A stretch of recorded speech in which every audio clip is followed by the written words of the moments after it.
Hi. So I'll keep it succinct, and I think we should just talk about the statement I'm going to make. Can you be at management level too opinionated? That's it. I don't want to give you any more. I'm not going to give you any less because that's done. So can you be too opinionated? Yeah, so my initial gut on that is it's a double-edged sword to it, right? Because in getting to the position that you've gotten to, making the assumptions that you run a good ship, more often than not, your opinions may be closer to correct. But I kind of want to say yes, because you've got to be open to receiving new ideas. And when you are too opinionated, it can really cut you off, like mentally, from a lot of stuff before you've given it a chance to like properly marinate in the brain. I mean, that's not saying that, you haven't listened or anything.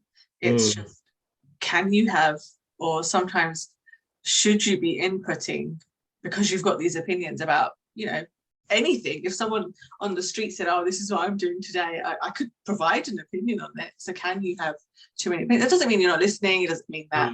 I do agree, though, that if you are sometimes too opinionated, what you just said is that you can cut others off because they feel like they can't give their opinion. So, yeah, fair enough. I think by the words you used, then yes, you can. It's like, is there such thing as too much of a good thing? Well, yes, because too much means it's too much, but that's being semantic.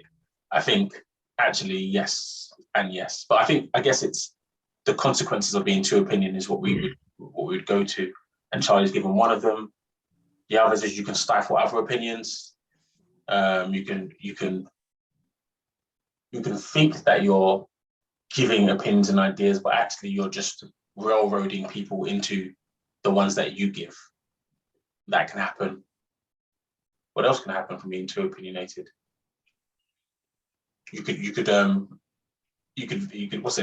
veer away from a straightforward path because you might even be correct, but in thinking something overthinking something, you can come up with something that might be interesting and fantastic, but actually it's just pulling you away from the original course, and it might be better just to follow the original path. You might miss out on something that the amazing idea brings, but it might be enough. And at some point you need to stop and get on with things. So yeah, so too many opinions, but having too many chefs, I suppose, isn't it? I don't know if this is a remix on what I said before, but people often have their own perspective, their own lens with which they view the world, and a lot of your opinionated opinions will be from that perspective. Yeah. So yeah, when you do come with a lot of that and maybe cut off some other perspectives, some other people's opinions, it deprives you of a different outlook, I think, as well. I think those are some of the other things that can go wrong on that. Yeah.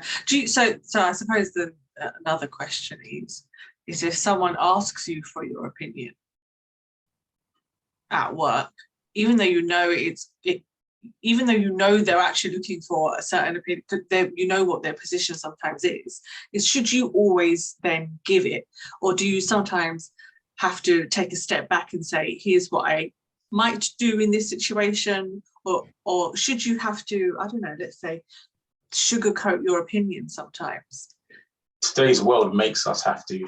I think it depends how many people you're speaking to and knowing your audience.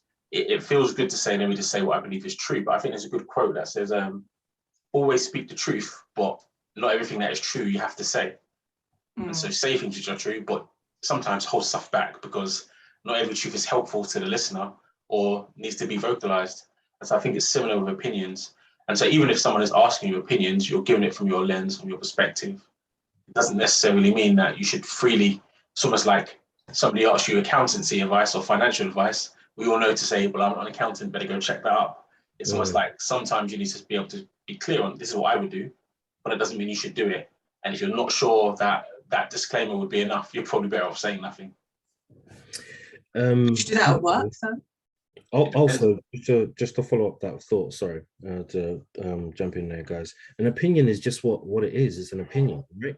There's nothing to say that this is ironclad, this is fact. This is just my opinion on the matter. If you're ever being asked that question. Unfortunately, though, this world doesn't treat opinions like that, does it? That's why we have to censor a lot of discourse, because opinions and facts are so interchangeable with how people speak. And the way, especially if you record something you say or someone takes part of what you say, then you end up in a situation where you could be defending something that was an opinion as a fact. And I think in a world where everyone has an opinion, which is the whole current age we live in, it's very difficult to distinguish what's being said as, oh, I believe this and I think this, from this is who I am, this is what I'm saying. And even if you find what I'm saying 10 years ago, this is still what I believe. And I think because of that, I think you have to be much more careful about what you say, even at work. I wouldn't necessarily. Do you think that links into work?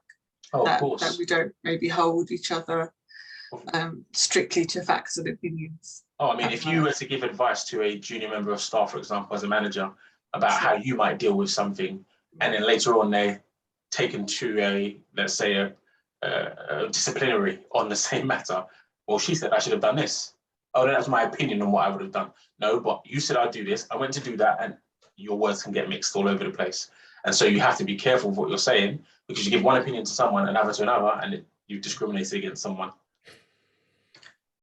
Yeah, but I mean, in that situation, if you're supposed to providing advice, it should always be as correct as possible. But it could just be an opinion. It could be, oh, I would do this, and you do it, and it ends up getting you in trouble. You end up just speaking freely or whatever. There you go.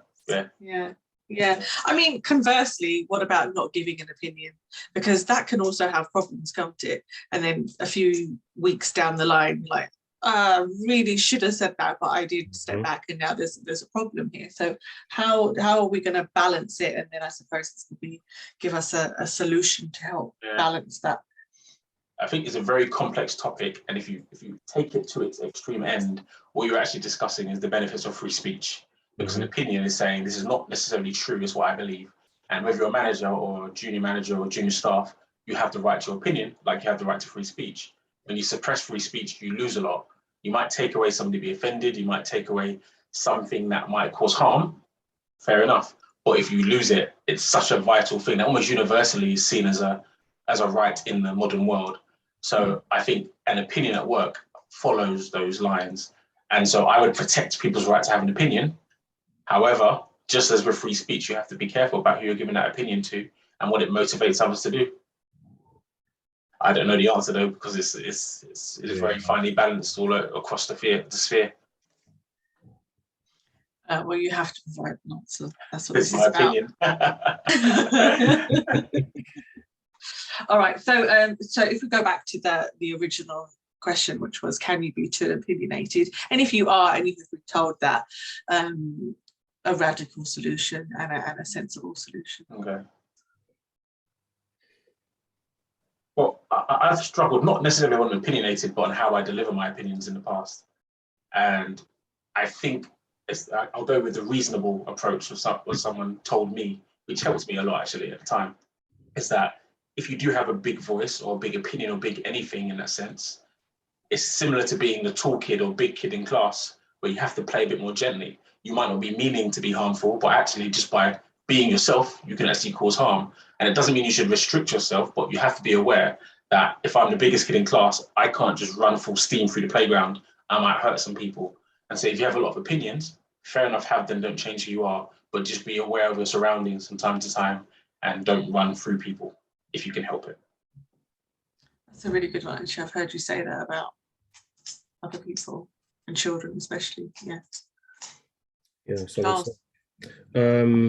so something that's, I wouldn't say more radical, but maybe a bit more hardline, is obviously you're opinionated. And we spoke about briefly opinions and facts, right? So you bring, depending on how subjective the matter is, you bring your opinions to the table. You always bring your opinions to the table. You never step back, but you back up what you're saying with as much research, as much facts as possible. So you might be saying, here's what I would do, but you then follow that up with, here's why I would do it.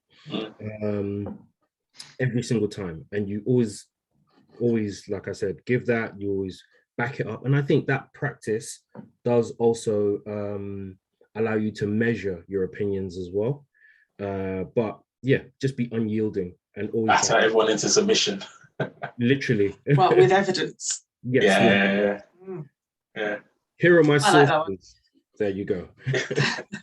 Read through these in your spare time. Read that. Then you'll be where I am. Charlie, another thing of what you're saying is called lawyering. That's what the big lawyers do to the small lawyers. They tie them up in litigation to say, we believe this. Yeah, if you've got enough manpower to get through that over 10 years. That is certainly radical. Some major crimes have been hidden that way, Charlie.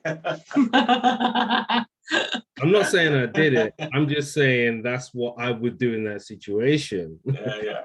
Fair enough. Actually, both really good pieces of advice, and even though one is more radical than the other, there's actually quite a lot to be taken from both of those approaches.